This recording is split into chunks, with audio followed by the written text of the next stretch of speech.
In this episode, you'll learn how to make a decision to run and then how to turn that instantly into a compelling story. You don't want to be floating around your first month of announcing.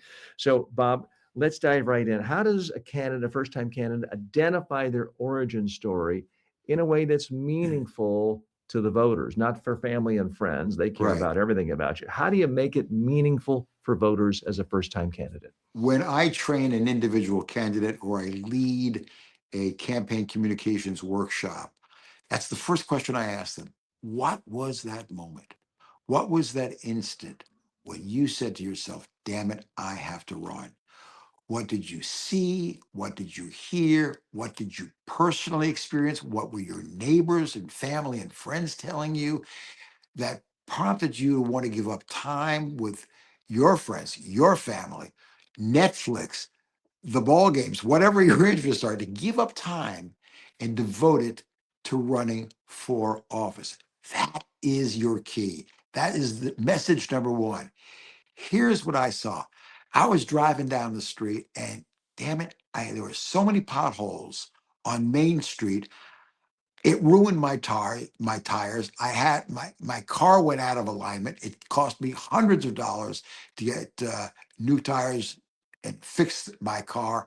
And I said to myself, this is no good.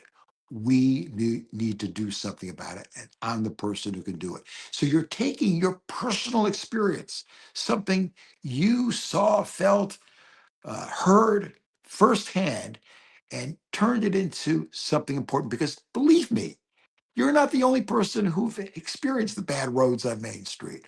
Or you said, I'm looking at the kind of education my kid is getting in our local school here. It's not that good. It could be a lot better.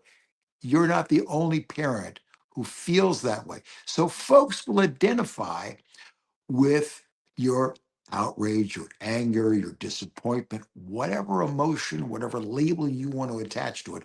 Others will say, yes, me too. I feel that way. But, and this is important, you can't stop there. You just can't say the roads stink or schools are horrible or housing is not good.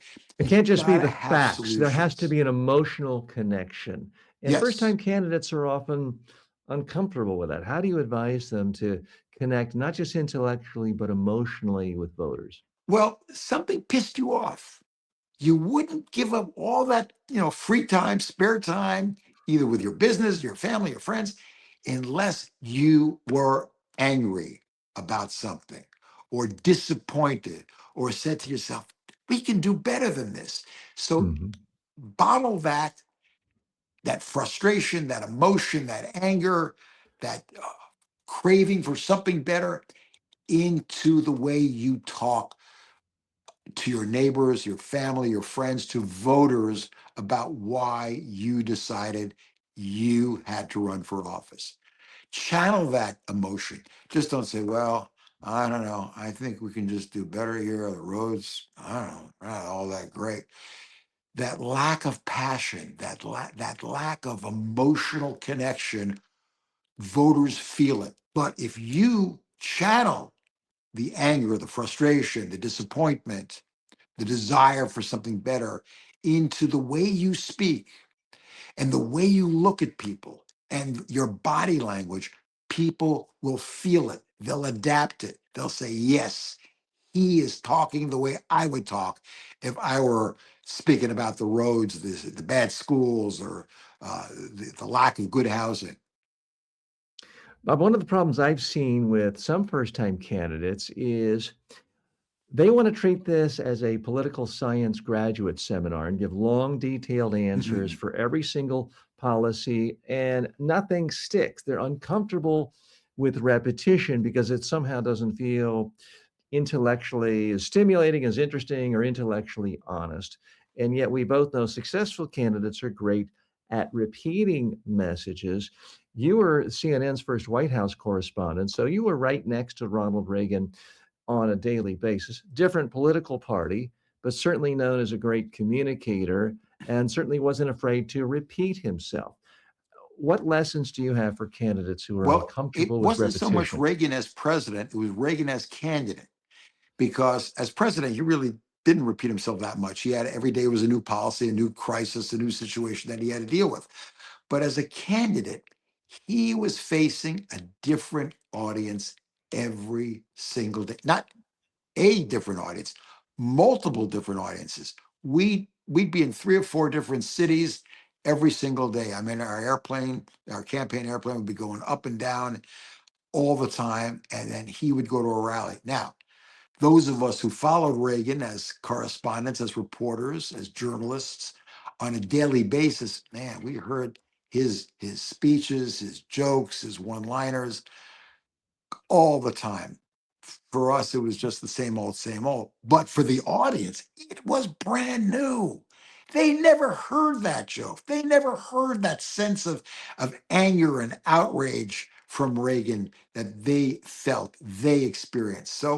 So always say this is new to them. It may be old hat to me. It may be, and I don't really care about the reporters that follow me or my family or my friends who listen to me all the time or heard me in the living room rant about this.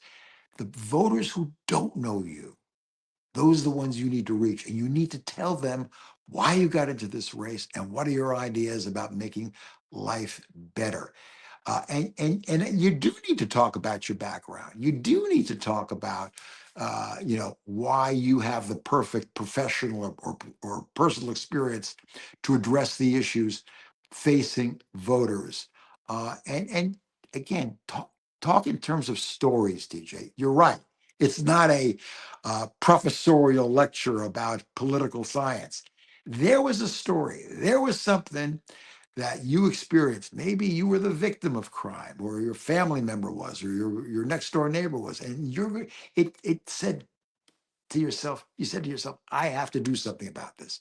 I can no longer sit on the sidelines and say, well, somebody else will take care of it. No, I don't know. I've never run for office. I'm not a professional politician. I don't know how to make a speech. In fact, I'm uncomfortable speaking in front of strangers, but I'm so outraged about what's going on here. I'll figure it out. I'll get help Mhm. from somebody like TJ Walker or Bob Berkowitz, Yeah. and they'll help us to be the kind of politician Yeah. that really connects with people, and people will connect with me. Yeah. And connecting by often sticking with the one or two or at most three Yeah, themes rather than 28 things you don't like. Because here it is almost a half a century after Reagan ran in 1980. I still remember his main messages: vote for me, I will cut taxes, strengthen defense, and return to traditional values. I and think were his three main reduce things. reduce the size and cost of government. That was Yeah. his third thing. Yeah, That they was didn't the really thing. try You're to right. do that, but he Yeah, he well, hammered it again and again and again. over and That's over not a again. partisan thing. Bill Clinton ran on the platform of healthcare, making government, getting the economy working again, and getting government working, and basically three themes that he hit again and again and again. Whereas I remember even during the 1980 campaign trying to figure out what was Carter's message, and it was sort of all over the map. I I don't know covered if you think Carter. that's fair or not, but No, it's not fair. okay. Let's put Carter's run for the presidency in context. It was right after Watergate. So Oh, I was how talking did he? about the 1980 campaign, not his Oh, that was a 76 tougher one campaign. because he had to Yeah. defend a record. It Yes. wasn't a question of he had new ideas. His record as president was being attacked. The economy was not Yes. doing all that well. We had uh, Iran was a big issue Yes. during Carter's time because we had Americans were taken as hostages Mhm. in Iran by the Iranian revolutionaries. So what goes around comes around. We're dealing with Iran again these days. So Mhm. Carter had to defend his record. It really wasn't about. He had Tougher. some The stuff tougher about job. looking forward. I'm sorry.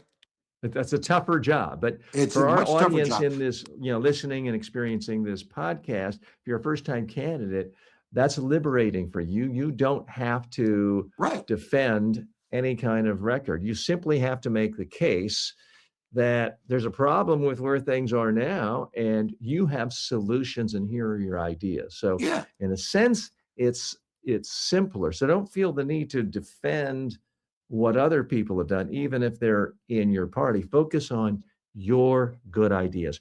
Coming up, we're going to come up with even more specific details on how to turn your experience, your civic experience, your local experience, your life experience into an asset on the campaign trail. That in the next episode.